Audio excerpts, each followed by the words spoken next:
Hey everybody, welcome. Thanks for joining us. I'm here with Trish Wilkinson, from the author of Brain Stages Parenting, and so excited to talk a little bit more with you guys about self-compassion.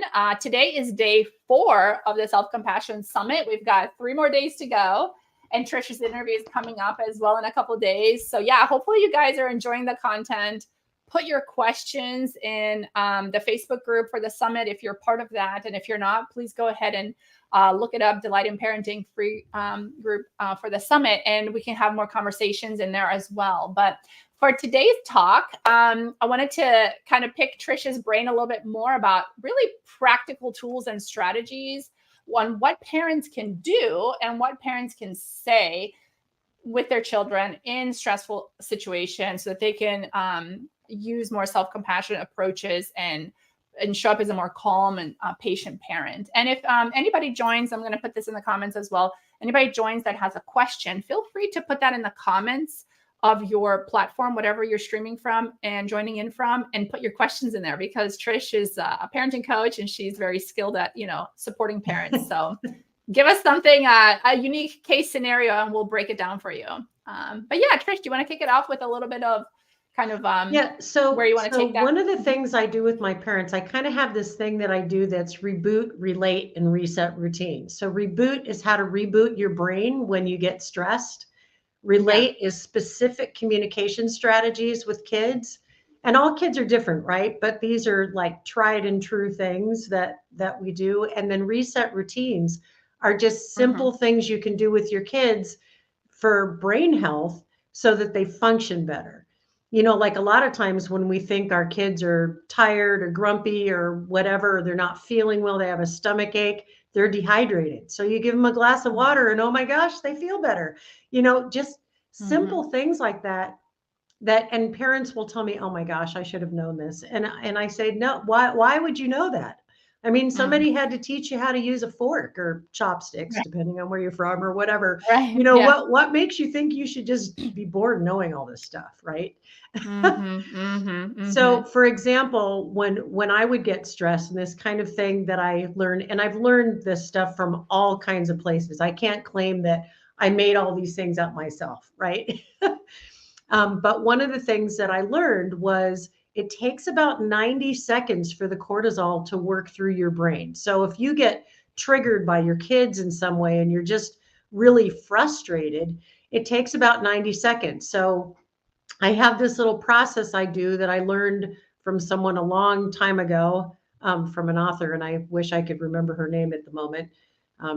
Maybe later I'll look it up and you can put it in the notes or whatever. Anyway, but the point is when something would happen with my own kids, because I had one child in particular that I got triggered very easily from. We had a lot in common, and she would just know just those sensitive spots. If any of you have any of those kind of children.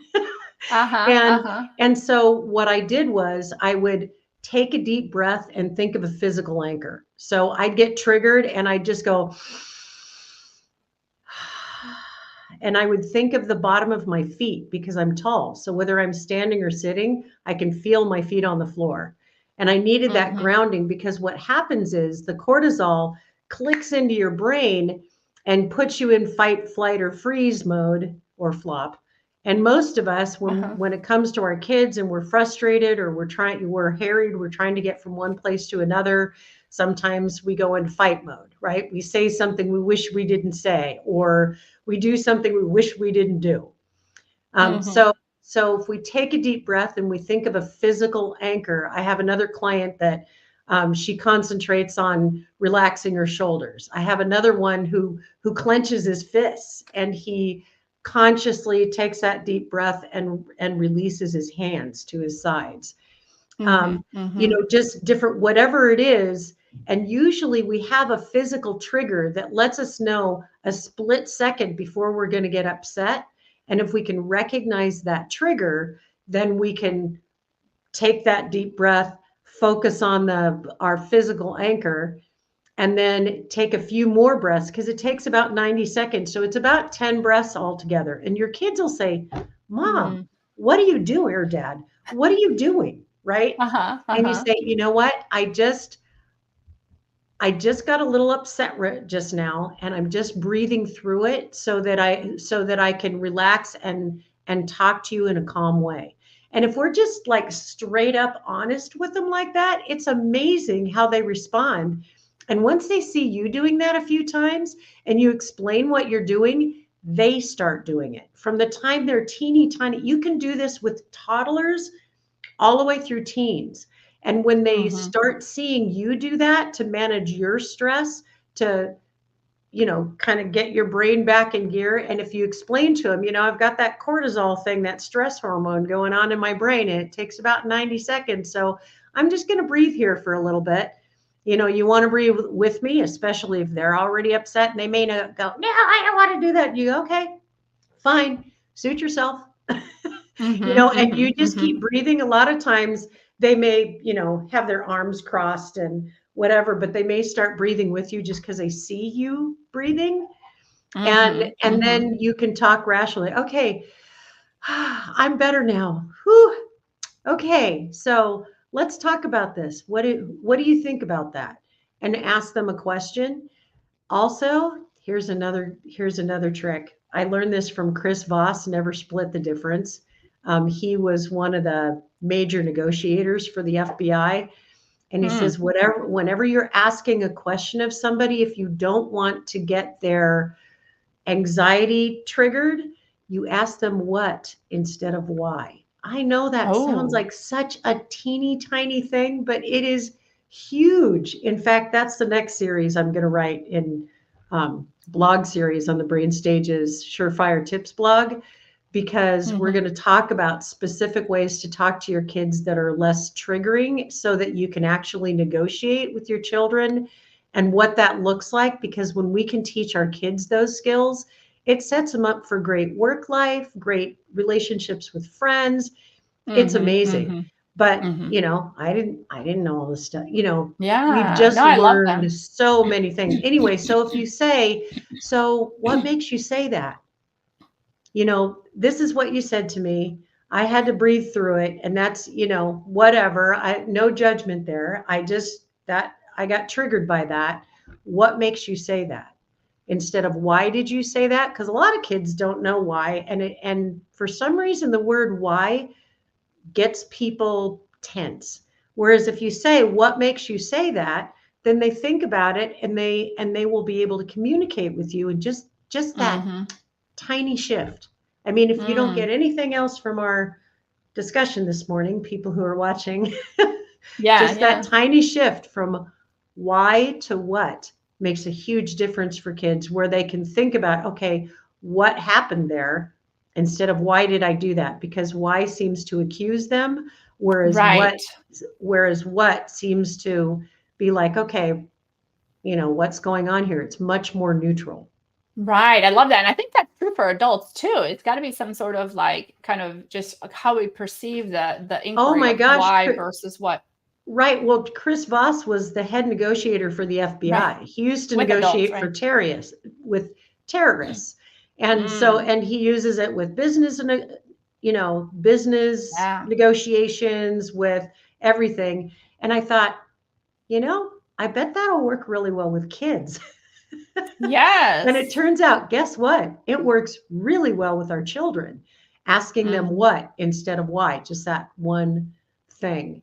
Mm-hmm. Another thing that really helps too, when you get triggered and you've kind of taken a deep breath, and your kids are, and your kids are wherever they are, once you ask them what, is, oh gosh, I just lost my train of thought. It'll come It'll back. it'll come back. I'm not going to worry about it. It'll come back. So the first thing is what instead of why. Yeah, I love that. And we're trying to look at like ways that we can self-regulate better during triggering situations, stressful situations, and also when our children are feeling stressed and they're picking a fight, they're entering a power struggle, they're pulling us into a power struggle, but maybe we're not stressed yet, maybe we're not in fight or flight yet. How can we kind of de-escalate? Like you said, negotiate our way out of that power struggle versus enter it as a participant. So I love like the practical, application of, and I wanted to go back a little bit more to the deep breathing. Sometimes parents will say deep breathing doesn't work for me. And maybe they're not a regular kind of like, person that practices deep breathing and like uses it kind of as a anchor regularly. So what would you say to parents that are just starting out with like using the breath as a tool? Because we hear like all these meditators always saying like the breath is always your anchor, but when people haven't practiced it yet, it doesn't. Is there some sort of like reward loop when, once you build this as your anchor, then it actually becomes more powerful as an anchor, but when you haven't yet, it doesn't seem to come through as often during stressful situations? I'm wondering if there's any kind of that's why when I work with parents, that's why when they tell me that breath is difficult for them, I say take a deep breath because your brain needs that oxygen. Because one of the things that we do when we get upset is we tend to shut down and shut off breath, right? So I tell them to take a deep breath, and looking for that physical anchor is key, because looking for the physical anchor takes you out of the amygdala, the stress centers, the limbic system of your brain, and helps you think again because it puts you back into the room. So that physical anchor is really important, and choosing it ahead of time when you're not upset. Like, okay, this is my physical anchor, choosing that ahead of time. And being honest with your kids and telling them, okay, you know what, I'm really triggered right now. It's not about you. This is me. I'm just gonna, and sometimes like what I would do with our daughters, sometimes I would say, I need to leave the room right now. I'll be back in a minute. And sometimes it's hard to do that with a toddler, but if you have a child that's 5 or older, most of the time you can walk away and say, you know what, I'm just going to walk away. I'm going to take a deep breath. And then when I come back, we also have this problem solving thing we do where we say, okay, just now you said this to me and this was my response, and I don't want to respond that way anymore. So, and you seem like you were upset because of this and this. Is that right? And let them set you straight, because sometimes the interpretation we have is not what's going on with them at all. Right. Does that make sense? Right. Boy, did I find that out more than once. I'd go, right. So it seems to me that this is going on with you. And my daughter would go, no, it's not. Yeah. And it was like a misperception. Yeah, like a complete misperception. Like we weren't connecting at all. And I didn't know that. So it was just such an amazing understanding, realization that, oh my gosh, we're seeing this in completely different ways, and letting them tell you what's going on. And then say, okay, you know what? So that wasn't working for either of us. I need to do this differently, and you need to do this differently. So what do we do? And have them help you problem solve with them. Because when you problem solve together, what happens is they have buy-in for what you're going to do next, and they'll remind you. Because a lot of times we'll forget, and you work on, and you say at the end of the problem solving, you're going to implement your plan. You're going to do what you said you were going to do once you come up with some ideas of how it's going to work better next time, and remind each other, okay, so the next time we get upset, we're going to be in that upset part of our brain instead of our thinking areas in the prefrontal cortex, which kids, by the way, love finding out about the different parts of their brain. Just so you know. Yeah, no, I think it's great. But so you say, so we're in our limbic system, that emotional center of our brain. So when we get into our prefrontal cortex where we can think, we're coming up with these ideas, but the next time we're upset, we're going to be back in the emotion center. So we're going to have to remind each other. So do you think we can do that? And how can we, in a kind way, remind each other? And like some parents I've had, they put their hands together like this. Just like, because they're not touching. Some kids you can touch on the shoulder, or they can touch you on the shoulder, and they like that touch. Other kids, that triggers them more. So you have to do a little bit of, experimentation, because every kid is different, and every adult is, people are who they are, right? So you have to see what works for you. But when you work out the problem together, the next time you get triggered, you can work together to dissipate whatever is going on and be able to talk about it. In fact, so on my blog series right now, the Surefire Tips blog on thebrainstages.com, I did a 6-part social and emotional learning series for parents, and part 6 just went up Monday. And it talks about how to problem solve with your children, how to help them turn arguments with their friends into problem solving, conflict resolution. Because I think what happens is we tell kids, oh, we should just let kids fight. So there are 2 things that happen. Adults are either, oh, we should just let kids fight and let them work it out because that's part of growing up. But if they have no tools, it can just devolve into a screaming match and they don't figure it out. And they end up ruining their friendships. And that's not necessary. But if you're already problem solving with your children like this, they learn to do it. And it's the most rewarding thing the first time you see your child do that with a friend. They're like, you know what? You're mad. I'm mad. This isn't working for either of us. We need to figure this out. So I'm upset about this and you're upset about that. Is that right? And then this kid will either say yes or no, right? No, I'm not upset about this. I'm upset about that. Or yeah, I'm mad at you because, or whatever. And then you say, okay. Yeah. So we need to figure this out because it's not working for either of us. And you see them kind of go through these steps and they, and they work out their own problems and you're like, dang, I wish I'd have known how to do that when I was 7 or whatever. But it's amazing. From the time they're 4 years old, they can start doing this problem solving stuff. From the time they're 2, they can start breathing with you. And, and you can even tell them if the breathing isn't working right away, you can say, wow, I really want this breathing thing to be working better now already because it's not working yet. Because they'll experience that a little bit too sometimes and just kind of bring it in to do it with you. Because I feel like a lot of times we hide our emotions from our kids because we feel like we're not supposed to be feeling a certain way. And yet they have those emotions too. And none of us need to be ashamed of the emotions we have. Once we recognize what those emotions are, we can learn to manage them. And we can learn to use those emotions to our advantage and to understand what's going on with us. If we're angry or frustrated, there's usually a fear underneath.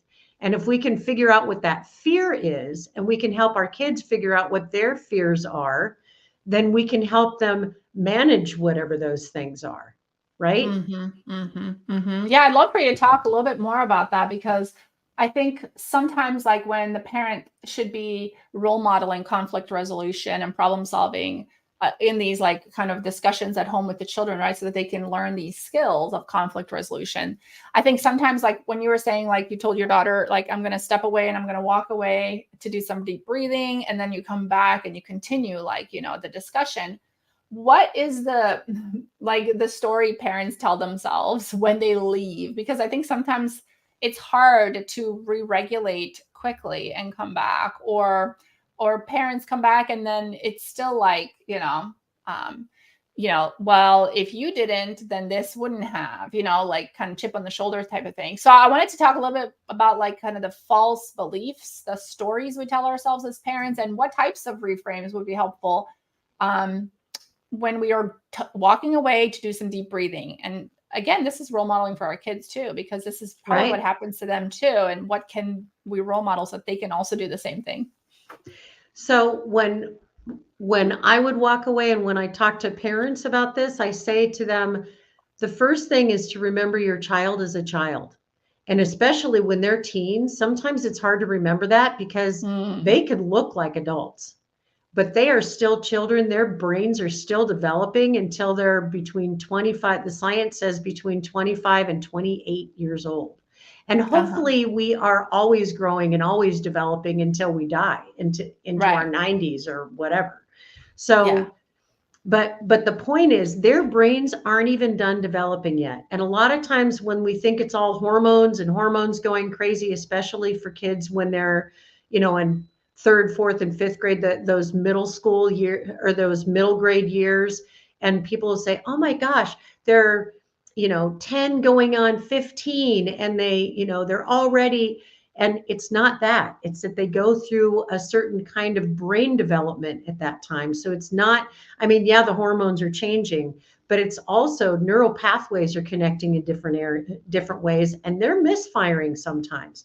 That's why kids can learn something at one point and then they can't retrieve it, they don't know it, or they can't use it. That's why it works so much better to teach kids things in context and to give them a purpose for learning.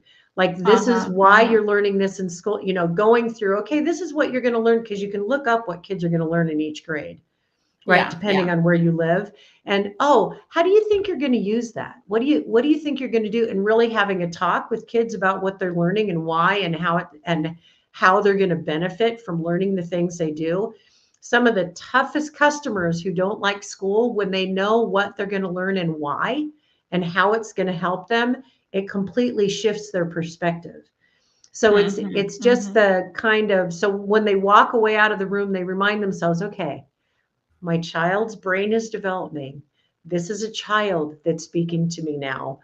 I've been triggered, reminding ourselves when we're that upset, we're triggered and something is triggering us. Does that make sense? I'm walking away, I'm breathing hard, I've been triggered. Wow, I wonder what this is about. Because this is just a kid. This child doesn't have any ulterior motives. They're just trying to function in their own world, and they said something or did something that was very upsetting to me, and they're not doing it to me. Does that make sense? I feel like as parents, and I know with my older daughter in particular, sometimes she would say something or do something and I would take it personally. And it's with kids, it's usually not personal. Or even if you think it's personal, or even if they think it's personal, it's not personal. It's some kind of fear that they have that they're responding to. Because there are basically two poles. There's fear and there's love. So, and here's the thing, we're either coming out of fear or we're coming out of love. So we're either extending love or we're needing it. And usually when our kids are triggered and they upset us in some way, they're needing it. They're needing love. But we may be needing love at that point too, and that's compassionate parenting. And you can walk away and take a deep breath and go, okay, they're needing love right now, and they're just a child. And apparently I'm needing love right now too.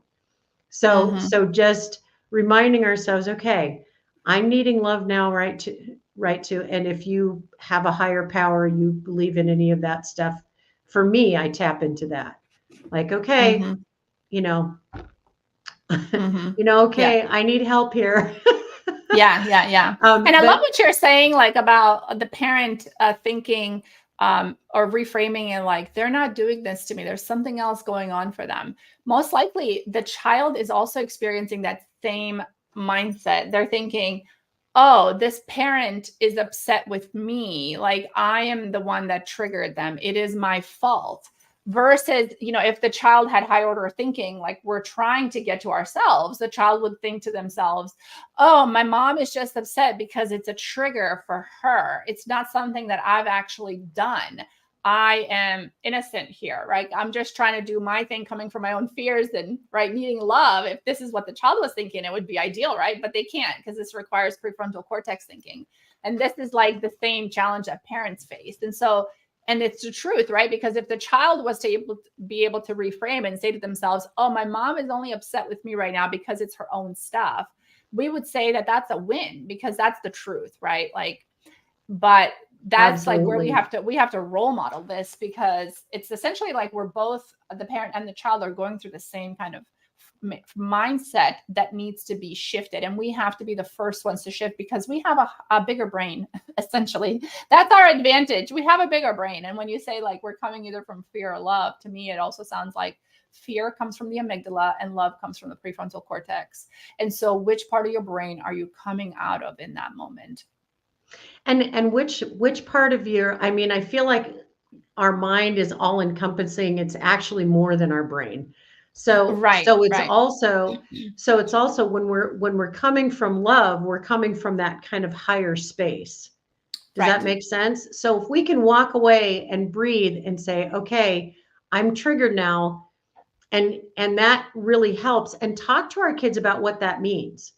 And if they see us do that a few times, they start doing that as well. And they start realizing that other things that people are doing are, they don't have to take it personally. right, right, Does that make sense? Even if it feels personal, even if somebody is personally attacking them, even when another person personally attacks us, they're coming from their own fear that has right, nothing to do with us. And if our right, kids can learn that when they're little, if we can learn that as adults, I mean, it takes a long time to get there, right? So right, we right, need right. to give ourselves grace. And that's such a really important thing to remind ourselves as parents, that when we make a mistake, we need to give ourselves grace. And if our kids can see us giving ourselves grace, and we talk about it, say it out loud. Okay, I'm having a really hard time here. I need to give myself some grace. I'm going to take a deep breath.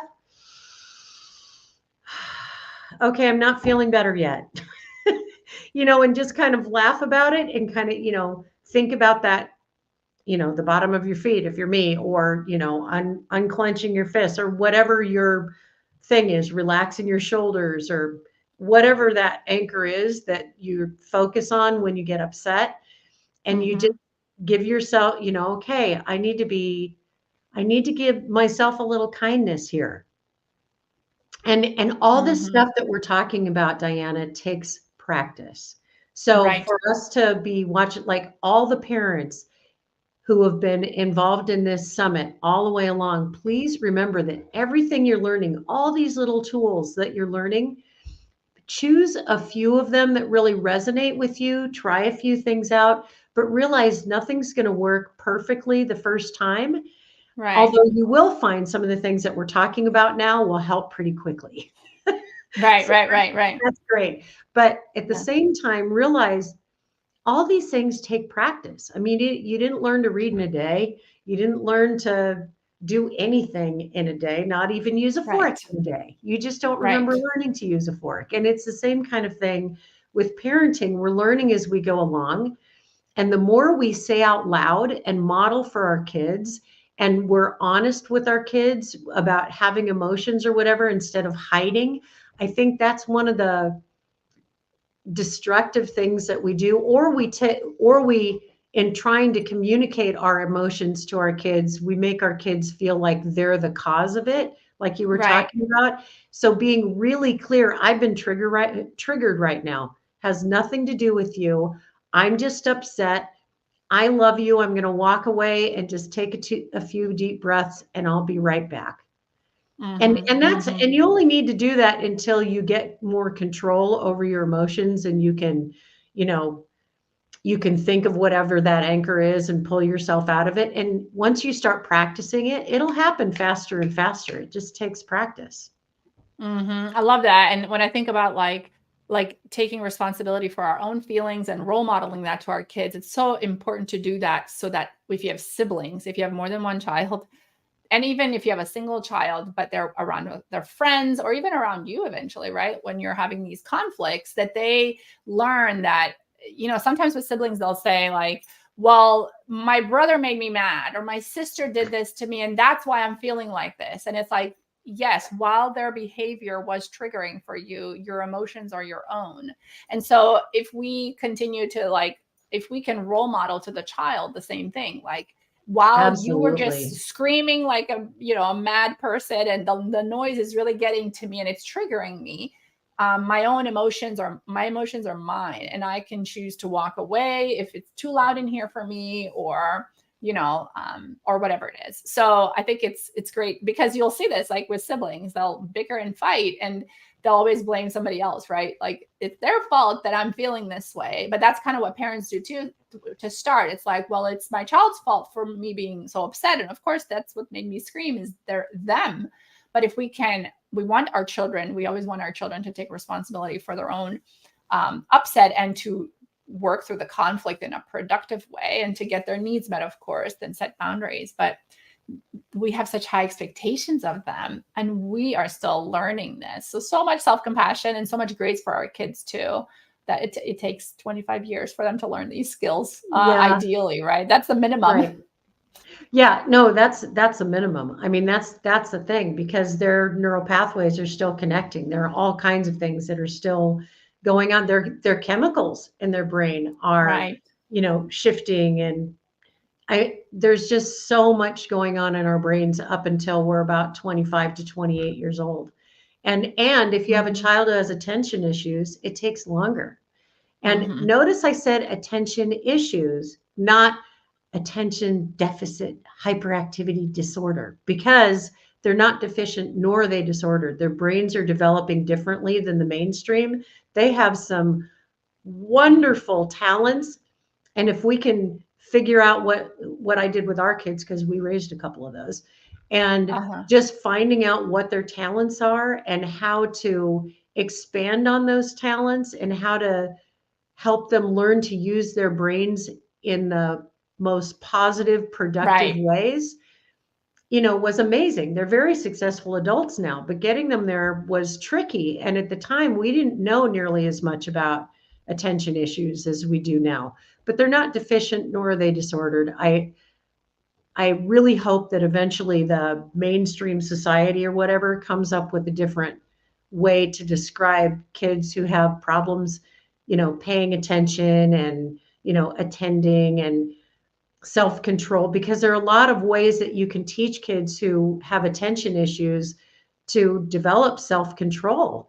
And, just by Hmm. practicing certain things and giving them certain tools, and then they get to use the positive parts of how their brains think in a whole different way, which is really Hmm. exciting to see because they're usually Yeah. very creative. And Hmm. anyway, so Yeah, and we definitely touched on that in the summit when we talked about neurodiversity with a couple of my speakers that focus on like differently wired, bright and quirky, and examples like that. And we talk about strength-based skill development because the research absolutely, shows not just with these kids, with all of us, like our with all of strengths our are going to kids. get us.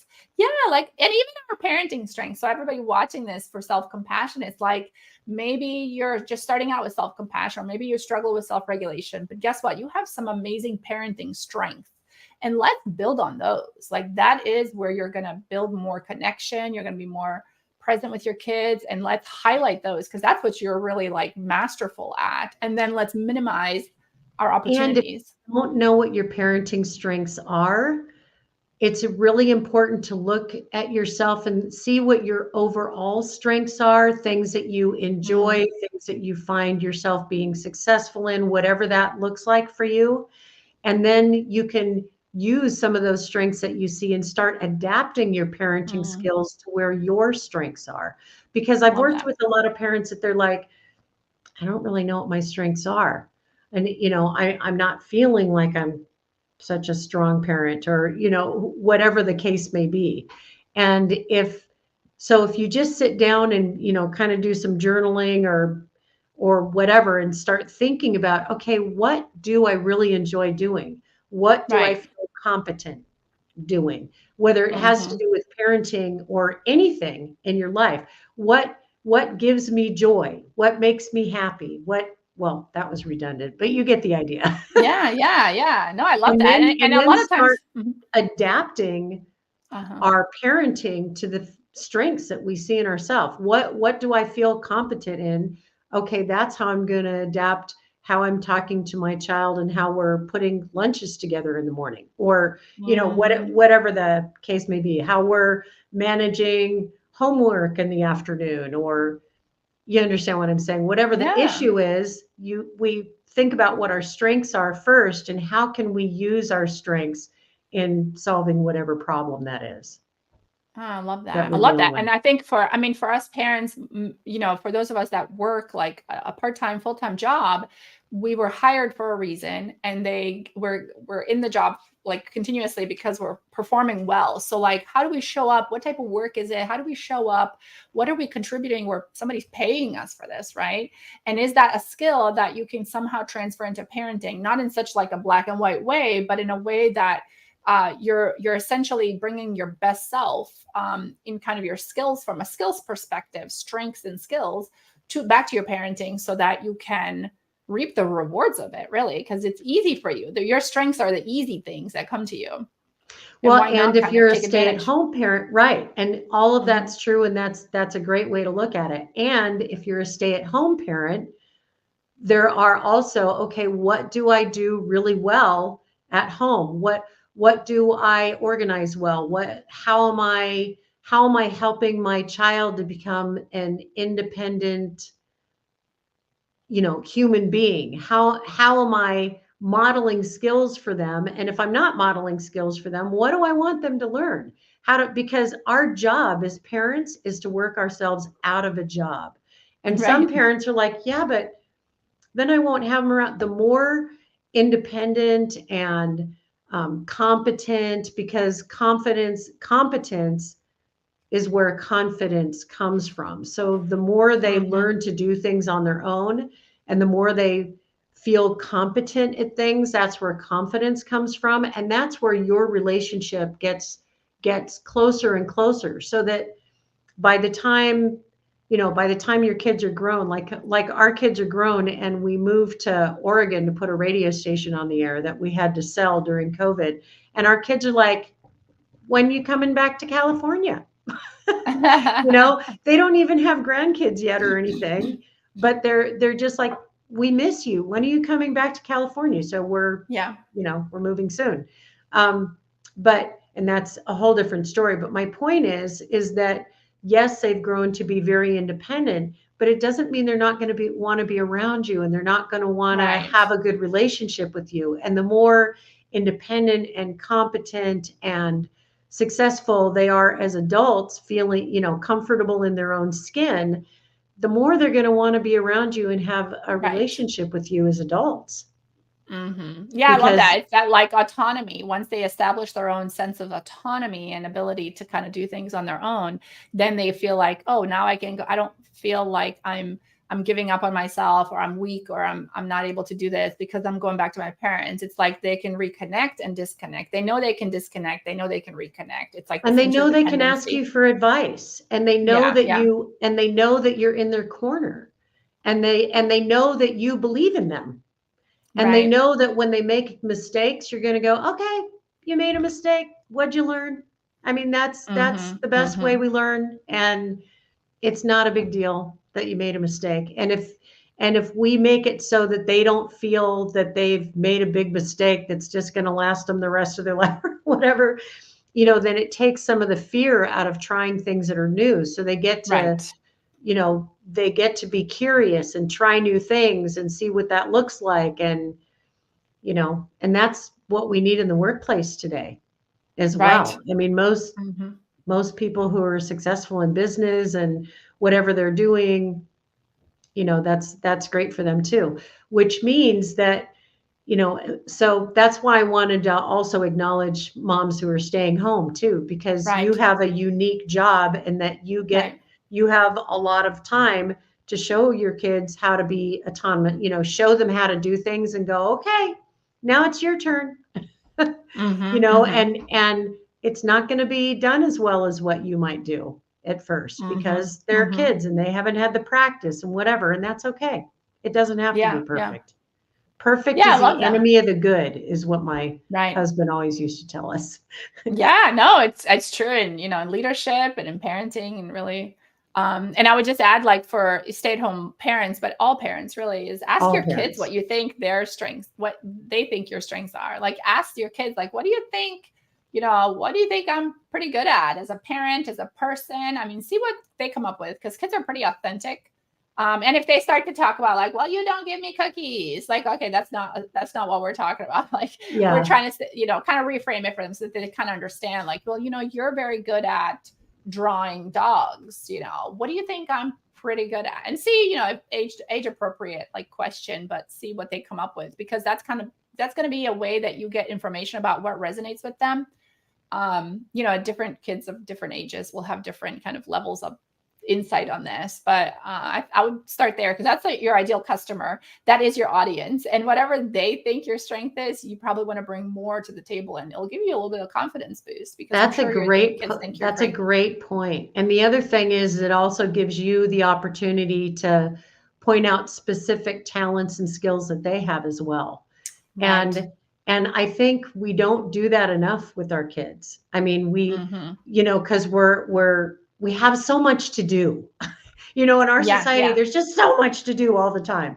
And if Right. we can take, and I will say too, like we spent a certain amount of time in the car. I mean, granted, our kids were raised in California. There's lots of traffic. So we spent a Uh-huh. considerable amount of time in the car. So we would use that time to have conversations about things like this. And we would talk about, what do you think your strengths are? And ask them, what do you think your strengths are? And then point out other things that you see in them too, and be very specific.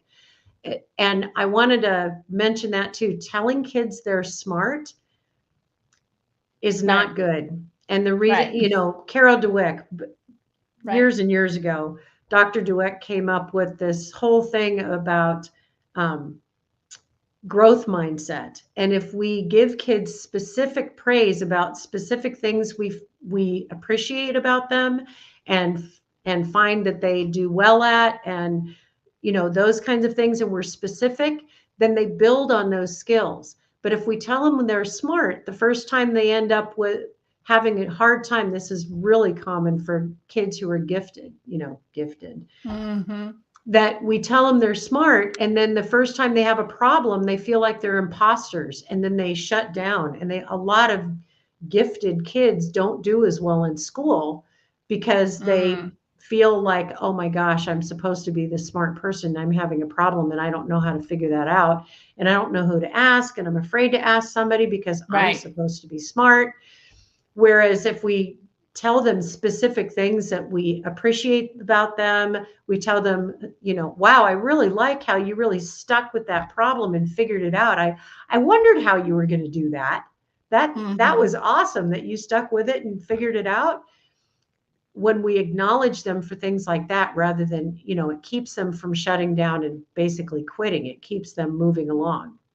Yeah, I love that. I love that because I think the child's biggest fear is in their head, they're thinking, I don't want mom and dad to think I'm stupid. They really don't. They want you as their parent to think that they're smart.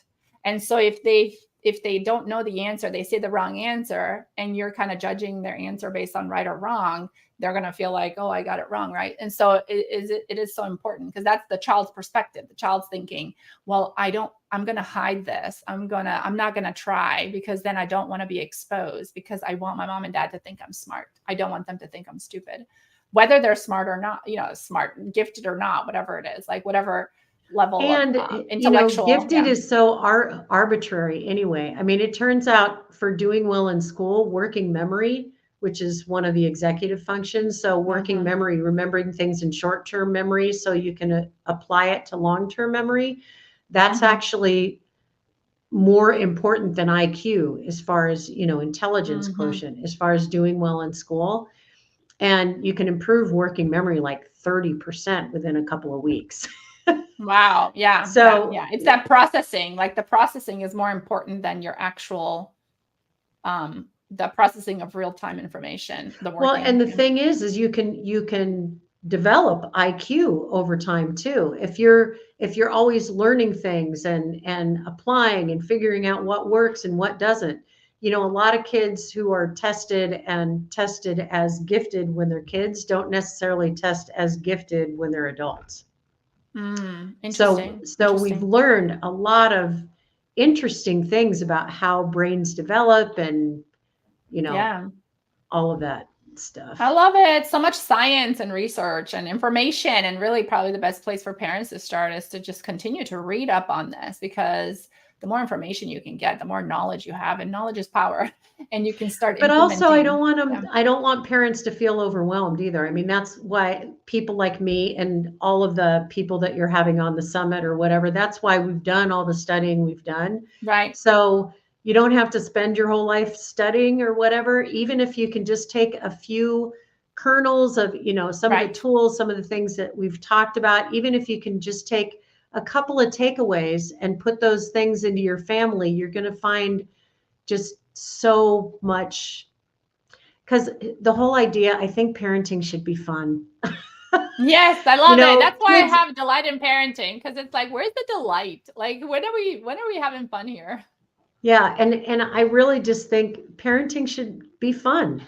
Whatever opportunity you have to make it fun, make it fun. So here's an example. One time when our kids were little, our younger child, she was maybe 4 at the time, accidentally spilled the flour on the floor in the kitchen. Uh-huh. And it was a huge mess. And so my kids, and they had a couple of friends over, they ended up skating in the flour all over the Ah, kitchen floor because I figured I'm going to have to clean it up anyway. It's a mess. I'm going to have to get out the mop. They might as well have a good time with it. And yeah, then yeah, after yeah, they were finished playing, I gave them all little brooms and they helped me clean it up. And then, I put the kids in the bathtub because they were covered in flour. It was hilarious. yeah. And then and then, while they were in the bathtub, because they were old enough, they were 4 and 6. So, Uh-huh. they were in the bathtub cleaning off the flour or whatever. And I went in and, finished sweeping and mopping up the floor before they got out so that we wouldn't track it all over the carpet. Yeah, So, yeah. but you understand what I'm Love saying. that. I mean, some of the things that we think are, oh my gosh, and my friend was there with me who's, kids, they were having a play date at our house. She said, Trish, I just learned something that I never would have thought. I mean, I would have been so upset, like, oh my gosh, my child just dumped flour all over the floor. And, I would have been just, and she said, Yeah, you're yeah. you're like letting them skate in their socks in it. And, and it was, she said, and you're right, no harm, no foul. They're taking a bath. They're all, it's all good. Yeah, yeah. It's easier So, to clean up a mess of flour than to clean up kind of the emotional shame of feeling like you just made your parent really upset and feeling that disconnection, right? So, and it's and flour. the flour on top of that, right? Right. And and it's flour. It's not like it's toxic. They didn't dump Right. acid all over the floor. Or whatever. Right, You right. understand what I'm saying. But, whenever possible, see if there's another way to reframe something that happens where you can have fun with it. And Yeah, I I love just that. happened to have time to do it. I mean, if we didn't have time because they weren't on a play Right. date, I would have said, okay, take off your socks and we're going to pull you off the floor and we'll clean it up later. And let's just go get dressed and get out of here. We'll deal with it later. Right, right, It's, right. it's just flour. It's not poison. We'll be fine. Yeah, yeah, I love that. Oh my goodness, so much great insight and practical information, but also reassurance that, find some delight in your parenting today because there's lots of information out there. And the most important is that how you show up with this information, show up with some grace for yourself and some self-compassion as you're absorbing this content. And the more self-compassionate we are, the more compassionate we are with our kids too. Of course, And yes. so the more we can be self-compassionate, that's a gift for our children too, because it creates so much more peace in the household in general. And I didn't start out that way. People are like, oh, we're listening to these people. Oh, they're such pros. I mean, I started doing the studying that I'm doing and all the things I'm doing because, here I had been a teacher. I taught all the grades. I thought when I had kids, I thought, oh, this is my wheelhouse. I'm going to be great at Yeah. this. And I was failing my own children and thought, I've got to figure this out. I've got to figure out what to do to be a better mom because Hmm. I didn't think I was going to have these neurodiverse children. So, Yeah, yeah, yeah. but you understand what I'm saying. So I'm not coming out of, oh, I'm so amazing. Do these things that I say. I'm saying, okay, I made a lot of mistakes and created a mess. And these are the things that I did that I found that worked. And now I'm helping other Right, parents and it's working for them too. It's right. not, oh, I'm so awesome. Yeah, no. Right, right, right. No, I love that. And you started somewhere. Like you began somewhere with this, with kind of learning and applying these skills and practicing. That's the reason you're here, right? So everybody that's watching this, even they're here because they're tuning in for some reason. They're learning something. And that's exactly where you need to be. That's exactly where you can start, just where you are. Exactly. And take it from today forward. Pick one And thing it's you can never practice too today. late, whether they're Right. teeny tiny or almost grown-ups, it is never too late. Using just a few of the things that you're going to learn in this summit are going to make a difference for your kids, even if they're, 17 and a half or 18 and Right. living at home still. Yes. Love that. Thank you so much, Trish. Really appreciate your time. So much insight and practical information. And I think it really Well, thanks resonates for with having me. today's This day. was fun. Yes, awesome. Really appreciate it. Thank you so much. And we'll catch everybody else in the Delight in Parenting Facebook group. Put your comments in there if you have any questions, and share with us what you're thinking about as you're watching these speakers the remaining days. Thank you. Bye. Bye-bye.